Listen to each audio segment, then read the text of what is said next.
Ano yung masabi niyo doon sa na-discover ni BBM na non-existent daw na flood control project sa Bulacan?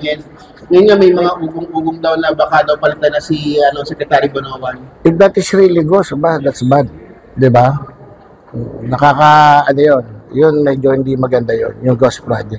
At mukhang na-identify.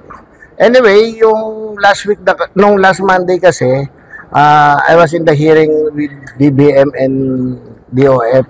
Natanong ko lang kay Secretary Pangandima kung regarding do sa mga FLR. So what happened, totoo ba na Congress na lang yung side ng Congress hindi na ilabas?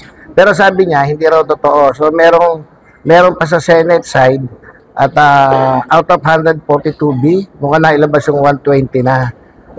Yung 20, narinig ko lang sa 20, mukhang kila Senator Aimee, kay Senator Bongo, kay Senator Robin Padilla, tsaka kay Senator Bato, yung di nare-release. Pero anyway, ang gusto ko lang i-ano rito, with the DBM, dapat mag-come up sila ng listing nila on why, kung ano yung basis nila doon sa FLR.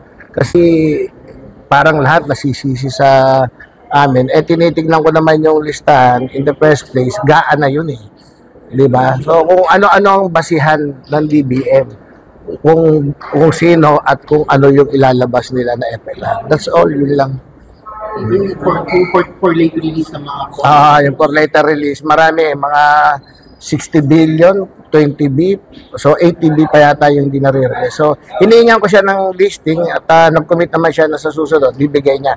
Pero nung time na yon, tinatanong ko, kasi meron kaming House Appropriation Bill na sinasabit, plus daga, madali lang naman yun You compare the two, makikita mo na yung difference kung ano yung difference. Pero sabi niya, masyado raw maraming numero. So, she promised us na magpapadala siya ng kopya sa House ulit ng mga FLR and why, kung bakit hindi nare-release pa yung Was satisfied ka dun sa response ni Secretary Pangalanan? Nakukulangan ako dahil siguro ako naman nagtatanong lang naman din ako.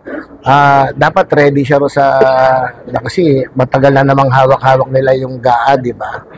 So, I'm waiting pa rin do sa sabi niya magsasabit siya ng listing ng mga especially the FLR.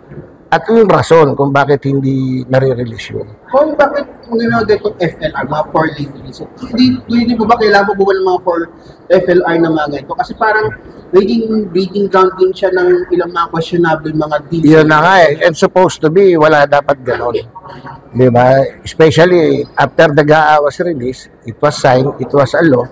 So dapat yan, ma-release na rin. Pero mukhang mukhang tinitignan ko lang sa opinion ko lang, baka selective lang ako. And still waiting pa rin ako. I'm given them the benefit of the doubt. What do you mean selective? Kasi nga, may na-release na 140B, tapos merong na 20B pa. Tapos sa side meron pa mga 60B. So tinitignan ko ano yung basihan ng mga nire-release at hindi ng DBM. Once and for all kasi parang laging ang sinasabi nila ang fault nasa Congress o kung saan man. Pero this time tinitingnan ko mukhang may control yung DBM do sa i-release sa hindi. Kanina sabi nga doon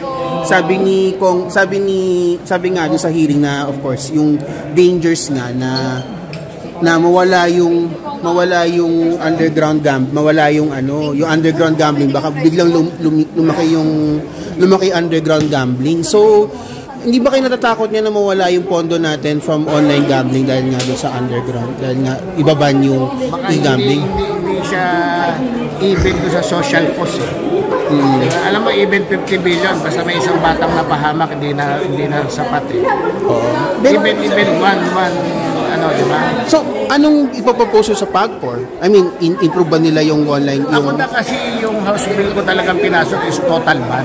Sa online gambling? Online gambling. So doon lang yung restriction. Ngayon nga, hirap na hirap silang i-restrict Di ba? Pero pag lahat na yan, total ba? Tulad na libawa ng Isabong.